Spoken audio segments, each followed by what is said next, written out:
Here's a brief but annoying message to let you know that you could have first heard this episode 9 months ago if you were a subscriber to our Iron Filing Society Patreon offering. For the price of a pint and a St Clement's each month, you can get up to 4 episodes a week, 9 months before the rest of the world gets them. Early access to regular episodes, lots of other marvellous benefits, and there's absolutely no adverts or brief but annoying messages like this that will get right on your ticks. Find out more and subscribe now at tftimemachine.com/ironfilings. Here we go, here we go, here we go, here we go, this is it! This is Top Flight Time Machine. I am Andy Hot Buddy Dawson. I'm Sam Lifty the Lady, so what? It's the Noel Concorde Odyssey again. Looking at 1989 BBC One special, Sunday afternoon TV, a 50-minute special all about Concorde, where Noel Edmonds goes from the UK to the USA in Concorde, which of course is the absolute icon of the skies. It's the pinnacle of anyone with any kind of interest in aviation, I guess, commercial aviation. Noel Edmonds he's got the massive horn for it.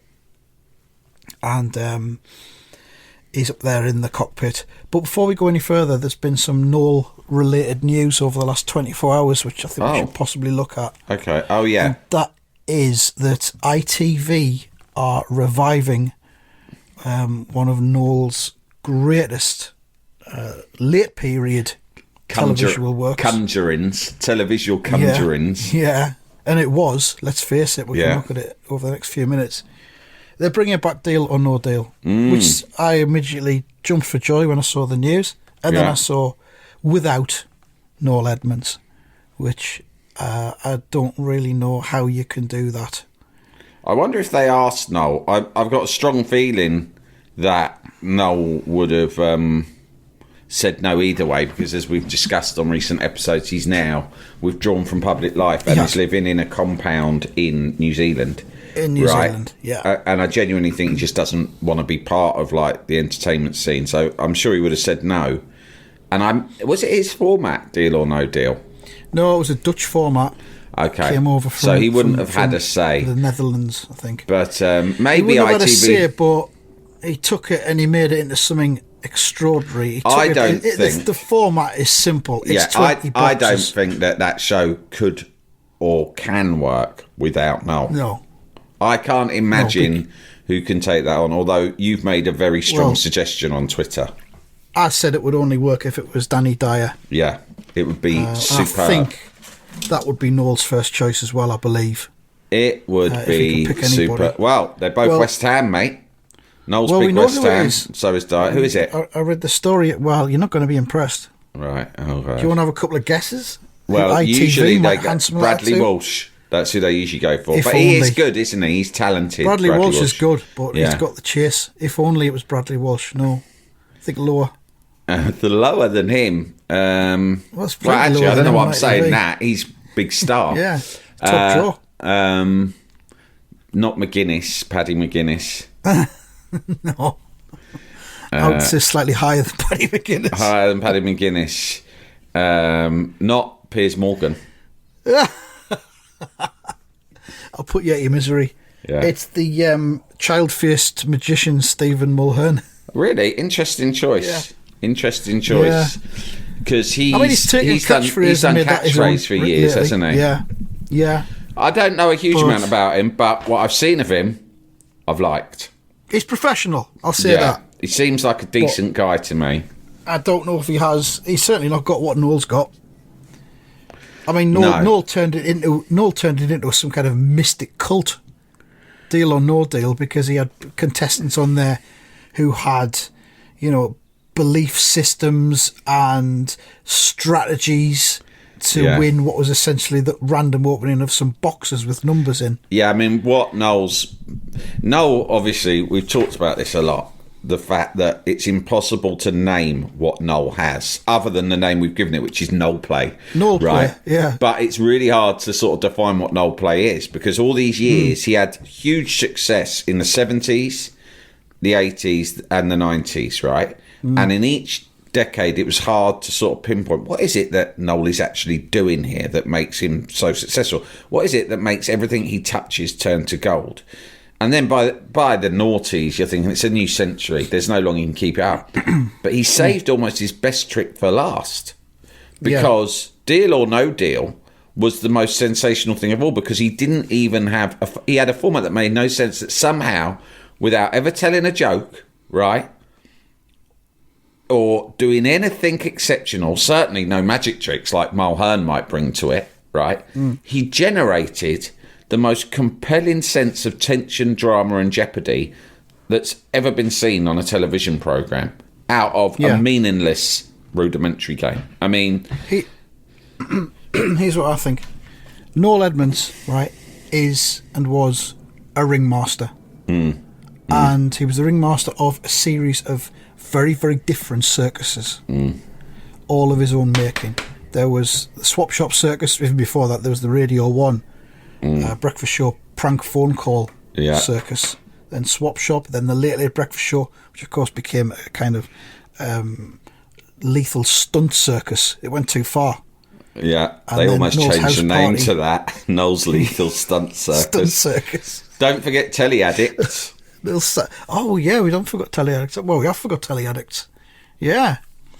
And then, of course, Noel's House Party, which was pretty much a human circus. A human zoo.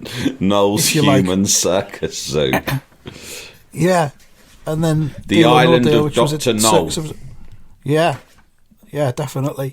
So he's just the epicenter of all of it, and I'm going to say centrifugal force. Is that I think that makes sense. For? Yeah, occurred around him, and he was like the Large Hadron Collider of entertainment, wasn't he?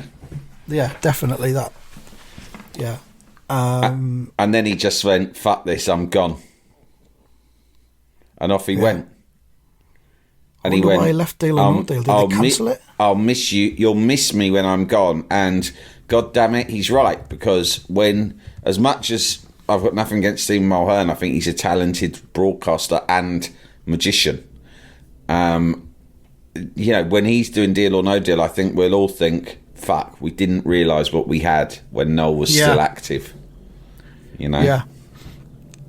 And then you might get a scene where an ITV exec flies out to New Zealand. It'll be like one of those old westerns where like an ITV exec tracks him down to his compound in New Zealand, just turns up unannounced, dishevelled with a single light suitcase in his hand.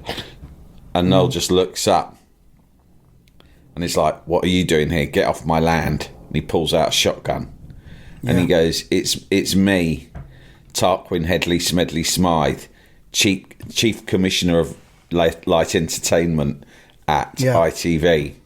You know what I'm here for? Yeah, I know what you're here for. And the answer's no. And then he loads the gun. And he goes, hear me out. And he says, there's nothing to hear. I've left that world behind me. That Noel Edmonds no longer exists. Fucking hell. Be actually quite a good little dramatisation of Noel. Maybe he's got that animated. Yeah. Well, I saw Harbour, who's a regular contributor to the Top Flight Time Machine community. He did do an animated Noel based on our last episode, which I found quite entertaining. Yeah.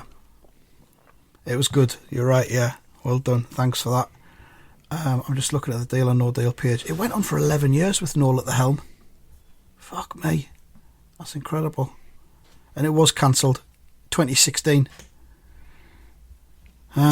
Yeah, things do everything gets cancelled in the end, and that's something that I think Noel found it difficult to get his nut around, right? Because he thinks, well, you shouldn't ever cancel me. What about all the success I had? Because I think he felt the same about House Party. But every dog has its day. That said, TV, like a lot of traditional mediums, is overall in a terminal decline. So what happens is, they cancel a show because they think the show is in decline, and they think, it used to get 2 million listeners. Viewers, now it only gets 500,000, so there must be something wrong with the show. So they think we'll replace it with something else that will be more in tune with the zeitgeist, and it will get us back to having 2 million viewers. What they don't realise is there aren't 2 million viewers for fucking anything. So they get rid of, let's say, Noel. Then they put another show in its place. Can't remember what that was, right? That gets even less because it's less familiar to people. And then they're like, oh, fuck, we should have stuck with Noel.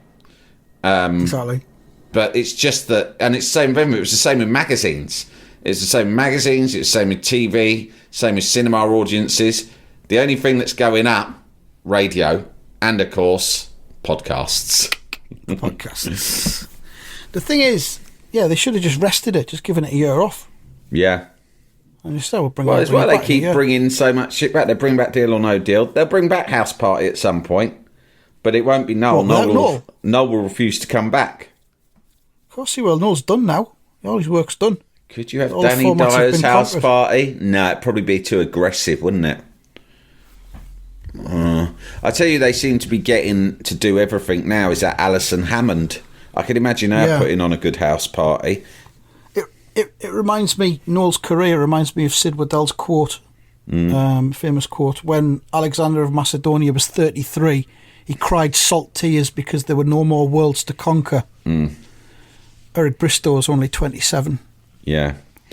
But obviously... Noel conquered more worlds than Eric Bristow did. Yeah, and it still doesn't work because he withdrew from public life probably in his early 60s. Oh, Bristow? No, Edmonds. Bristow's still active in public life. No, he's dead. Oh, fuck. If you're listening, Eric. If you're listening, Eric, get well soon. No, he's dead. Oh, hang on. I thought I had two stories. That was Brazil's when Alan Brazil's Bob Monkhouse thing. Are you sure? I heard two versions of that story. Two versions. One that he's alive and one that he's not. One was that he was alive and one that he was dead. And I think there's still some debate over which is true. It's a story where there can only be two versions. Yeah. There can only be two versions of it. He's either alive or he's not. Or he's living inside the Sphinx with the Queen and Michael Jackson. Yeah. It could be and that. Eric Bristow. Third way. Monkhouse, Bristow, the Queen, and Michael Jackson all living inside the Sphinx. I think that Sphinx is going to fill up over the years. I might go onto one of those AI drawing things and get them to create that. Yeah. So Deal or No Deal is back. Noel Edmonds is not. But the thing was, he would always, when the thing was cancelled, whether it be the Late Late Breakfast Show or House Party or Deal or No Deal, he would always just, I think, immediately just shut his mind down and prepare for the next format. Apparently, like the human brain, he was able to liquefy between gigs in order to conserve his energy and ideas. And when he wasn't actually working, he would simply he would assume liquid form, right? Until such a time that he had to reanimate and come up with his next format. It would be refrigerated. Yeah. His wife, whoever his wife was at the time, because I think he had a few, his wife the time would put him in a jar in the fridge until he was ready to be reanimated. Can I just say I've just seen a tweet from Jake Humphrey. What, is it a new one? Has he done another one? It's the new episode of his podcast, High Performance. Oh, yeah. And his current guest, Sir Keir Starmer. Oh, no. That could have just handed the next election back to the Tories. Oh, no. I can see the strategy behind it, though. Because who's the biggest Tory in the whole country? It's got to be Jake Humphrey, right? Jake Humphrey, yeah. So if you're looking for floating voters, if you're looking to turn some sort of Tories who are still well, I'm not too sure. This lot do seem to have taken us down the shitter, but I'm not sure about this Starmer figure. Go on fucking Jake Humphrey, get his approval. Yeah, of course. Makes sense. You can't just be preaching to the converted, can you? Yeah, it works for both of them. Humphrey's obviously looking like he's getting on board before Starmer gets into office. He'll be after his knighthood, won't he? Yeah. He describes it. He says, today you will see the man who could be the next PM in a whole new light. Oh. So what he's doing is he's showing us Sir Keir Starmer in a whole new light in a way that no other interviewer or media coverage has before. He's got a new angle. Of course, Humphreys is going to do that. He's not just going to do a pat interview, is he? He's high performance. It's a high performance interview. Yeah, he's unsheathed new layers of the Starmer onion. He says it's a personal conversation, not a political one. Let's keep politics out of it. Yeah? just go mano a mano. Yeah. So let's put our heads together. What fucking time do you get up in the morning? Well, it depends what I've got on that day. Wrong answer. It doesn't matter what you've got on that day. It's 5 a.m. or fuck off. What do you eat for breakfast? Cornflakes. Wrong answer. It's fucking Gucci berries. It's a personal conversation, not a political one. And I'm sure at the end of it, Jake will have took Starmer aside and given him a list of 10 policy ideas that he thinks will make this country a lot better. I've handed him my manifesto dossier called the High Performance Britain, in which I've explained how we could put all of my high performance life techniques enshrined in statute. And so every lazy Brit who has not been born with the same high performance and height that I, Jake Humphreys, was born with, can still aspire to a high performance lifestyle. Fucking hell. Yeah. I'm going to listen to that. Jalapeño. I must say, we give Jake Humphreys a lot of stick on this show. We do. Because it's a huge amount of fun. But I'll admit, I've never listened to one of his podcasts. Why would I? I'm about to start. It's just like... It's on YouTube as well, so you can watch it. I will watch that, because I am interested in Keir Starmer. Because with any luck, he will be the next Prime Minister. Yeah. And so the more we can learn... the thing about him is, I think he's done some good work, but he has yet to reveal much of himself, in my opinion, to the public. Well, that's what Jake Humphreys has spotted as well, and that's why he's filling the gap. But I think he's done that on purpose. I think it's been strategic, because he's like, when the election comes, a lot of the media will just focus on the personalities, particularly of the leader of the opposition, because that's often what people are most interested in at election time. So he thought, I'll keep my powder dry until then, and then they'll see the real fucking me. And that is when they're going to see that rather than the boring charisma-free zone that some people have accused me of being, that I am much more akin to Teddy Sheringham in the late 90s when he first signed for Manchester United. And when we launch our election campaign officially next year, I will fucking rock up in a Ferrari with the roof down with a couple of Dorises in the back. Neither of whom will be my wife, because that will appeal to a lot of the lads out there, a lot of the centrist dads who are frustrated perhaps in their marriages, and they feel their best days are behind them, and like me, they spend a lot of their time thinking about Euro 96 or watching clips of it on YouTube, and that is the key demographic that I will be appealing to. And it starts here with my Jake Humphrey interview. Humphrey also tweets subsequently, I'd also love to know what you all think about us having politicians on the podcast. Us, not me. Us. Yeah. I'm a team player. Say what you like. Yes, I am the first amongst equals. I will say that. But nevertheless, I am a team player. There's me and there's Nathan who does the editing and uploads it, because I don't want to get involved in any of that stuff. He also puts things on the Twitter and all of that. I'm not getting my hands dirty with that crap. Yeah, but if it's me that's tweeting, there'll be a little J at the end, so you know that it's from me. He says, I'd also love to know what you all think about us having politicians on the podcast, not talking politics, but discussing the person behind the headlines, etc. So there you go. I'll watch that. We might end up talking about it on Friday. Yeah. In the main episode. Yeah. And by the way, if you're listening, the communications director for the office of Sir Keir Starmer, and you want to reach a different sort of an audience, then, well, door is open. We don't often have guests, but we are thinking of, and in the interest of balance, obviously the podcast elders would insist that come election time we'd have to have the leader of each of the main parties on. So we'd have invite them at least. We'll also have Rishi Sunak. Or whoever the leader is by then. Yeah. And and whoever the leader of the Liberal Democrats is, nobody knows. But whoever they are, he or she, we are very open to meeting them. Absolutely. And all the other ones and all. Jake Humphreys also tweeted something this morning. I would describe it as a motivational poem, almost. Would you like to hear it? Yeah. Of course you would. Of course. Here it goes. Your house is the dream of someone without. Your job, the aim of the unemployed. Your freedom, the dream of the persecuted. Your health, the dream of the sick. Your smile, the aim of the sad. Today, see the many things you can be grateful for. To a sad person. I finished it. And go, what's your aim? My aim is to smile. Anyway, go on. Today, see the many things you can be grateful for. Push away negative. Embrace positive. There it is.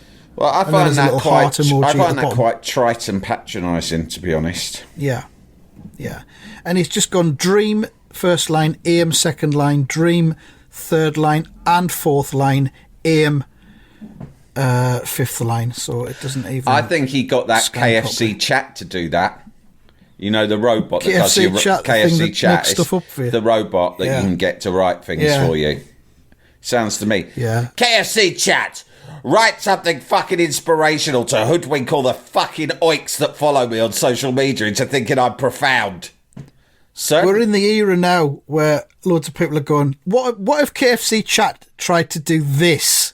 And then getting it to do something like, I don't know, EastEnders fucking storyline or something. And they're invariably all shite. Yeah, exactly. It's actually undermining KFC chat quite a lot now because you're realising it's not... Because it costs money, doesn't it? You can't just get it to do something. Yeah, you can't get it. I looked it up. I thought I'm going to get it to do something when it first came out. Oh, you've got to pay, have you? And then it just said it wanted money. I was like, fuck that. I'm not paying you to write for me, you fucking robot. We can get ResultSpot to do one for us. We've got loads of writer mates that we can get for cheaper than that. We've got ResultSpot. We've got all kinds of collaborators. Yeah. Certainly, Jake Shepherd. Certainly, I will write your inspirational poem immediately. Good. Don't worry, it doesn't need to be good or anything. These people are fucking idiots. Most of them are just lazy, low performance or mediocre performance fucking plebs. Ghouls. Oh, what's he said yesterday? Morning! 5 exclamation marks. Fuck off. Make today count. Fuck off. Enjoy every moment. What? What if you can't? What if you can't? Exactly. What if you're sad? What if you're fucking skint? Right? What if you've just been left on the brain? What if you lost your fucking job? What if your partner's fucking left you? Right? What if you can't fucking afford to pay the fucking energy bill that's just landed on your door? So you're just fucking miserable. You ain't got the energy that day because you're so exhausted from years of fucking toil and frustration that you can't fucking make the day count. What about that? Yeah, exactly. Well, you should. Anyone can if they try hard enough. Fuck off when they don't want to try hard enough. When they're not in the mood today. It's all a state of mind. Make yourself do it. Make yourself better. Cunt. He's also retweeted a tweet from Matthew McConaughey from a couple of days ago where McConaughey just basically tweeted at 5:53 a.m. the words "relentless pursuit."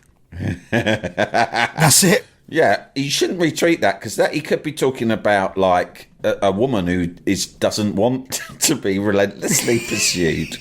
Exactly. Especially it being McConaughey, you never know with him. He's a wild card, isn't he?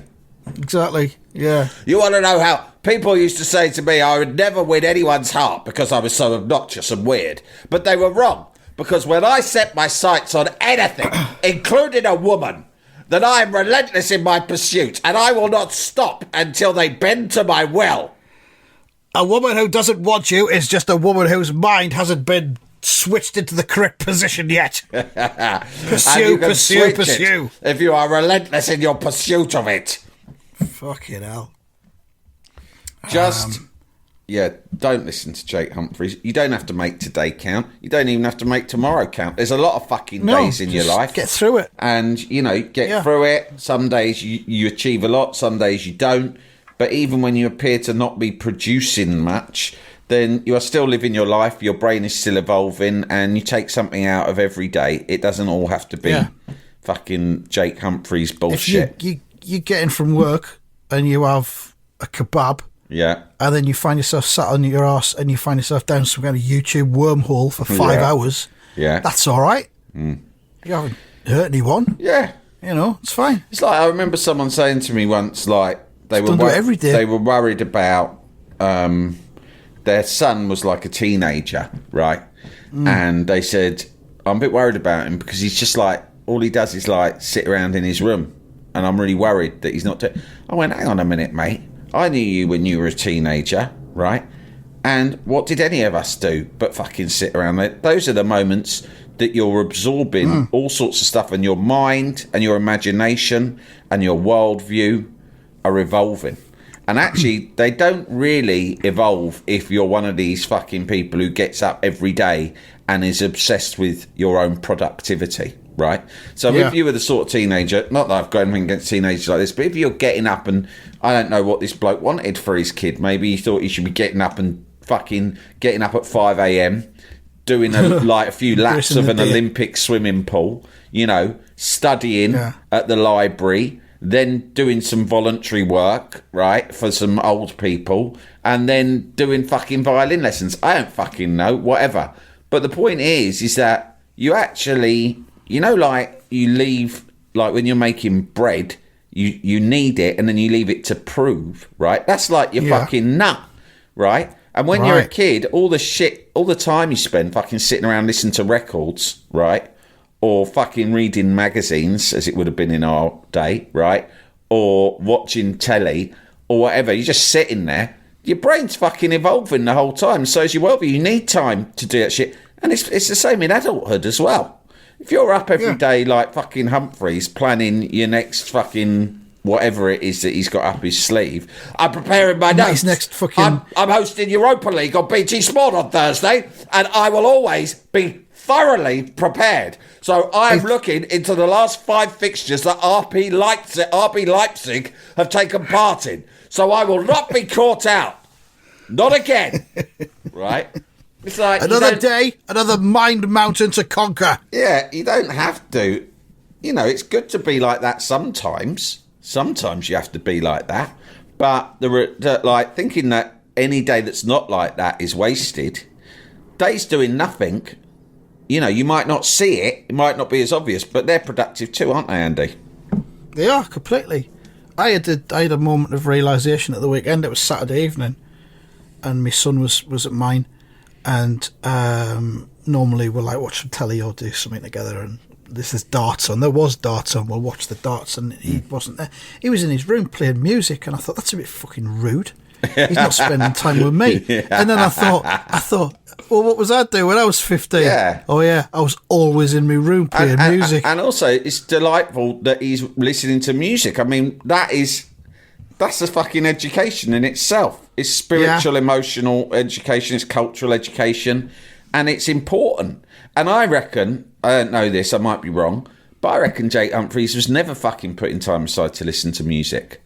And that's why ultimately he might have a big watch, but he might also be, a little bit tedious to spend time around. You can't. I don't suspect he probably doesn't love music. You can't trust people who don't love music. People like music. Lots of people like music, and they go, "Oh yeah, I like music. I like Ed Sheeran. I like this, that, and the other." But if you don't love music, then I'm afraid there's something. There's a bit of you missing. I feel bad for you because you might not have been exposed to it. No one might have enlightened sparked your passion in it. You might not, you might not get it. There's lots of cultural delights that I don't get and I'm not engaged in, but I hope to one day be. Like, for instance, I know nothing about classical music, right? Not really. I mean, I can name composers, but if you play me a bit of classical music, even if I recognise it, I won't be like, oh yeah, that's old Liszt, that's Liszt, innit? Right? But actually, one day I think, well, it's been around a long time, and fucking loads of people love it, they'll sell out those big fucking, there's got to be something about it. But I haven't engaged in it properly to understand it yet, or to really have my passion ignited. So if it's pop music, there's some people who are the same with pop music, and I just think, well, it's a shame for them because all of this thing is nourishment for the soul. But what's exciting is the idea that we have things that we are not yet engaged with, so we've got it to look forward to, even when you're quite old like you and I. Do you know what I mean? Look at me, I only got into jazz the last few years. I was going to say, you've got your jazz Odyssey to work on first before you get classical. And I still don't know much about jazz, but I listen to it and I like it, and that's like a source of pleasure that I never thought I'd have. I mean, unlike classical, which I'm not hostile to, I would have been actually actively hostile to jazz for years. Yeah. And now I'm actively welcoming to it. You've opened your mind to jazz. Yeah. So there's loads of shit out there we can open our minds to. That's the kind of thing Jake Humphrey would suggest, really, isn't it? Open your mind to jazz. No way. Because Jake Humphrey, like a lot of Tories, is all about thinking in straight lines. Rigour, efficiency, straight line thinking. Improvement. Jazz, the fascists tried to make jazz illegal, mate. The fascists, people, the right-wing people don't like jazz because it's... Or cats. It's too fucking volatile, right? It's arbitrary. Cats can are go anywhere. Jazz, aren't they? Yeah, cats are jazz animals. Tories don't like them. No, and there's no way Jake Humphries would like jazz. He'd go, jazz, utter nonsense, pretentious rubbish. Yeah, come up with a tune, lads. Yeah, exactly. Gary Barlow, he can write a fucking song, right? It's got a beginning, a middle and an end. I know where it's going to go. It's got a lovely harmony. I like it. You wouldn't catch Barlow doing jazz.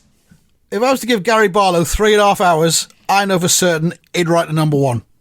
Yeah. If I was to do the same to, I don't know, Dizzy Gillespie, I think he'd probably fuck off, buy some heroin, get high, right? And probably we'd find him in a bin alley playing with cats. And where would that get any of us? Where would be my commercial return for the 3.5 hours I'd paid for in the studio? And there we are. We haven't managed to look at the Noel Concorde thing this week, but that's all right. We've made some important findings, I think, about life in general. So, quite a jazz episode, I reckon. Yeah. We'll be back, have another attempt at it next week. Thanks very much for listening, and goodbye. Goodbye.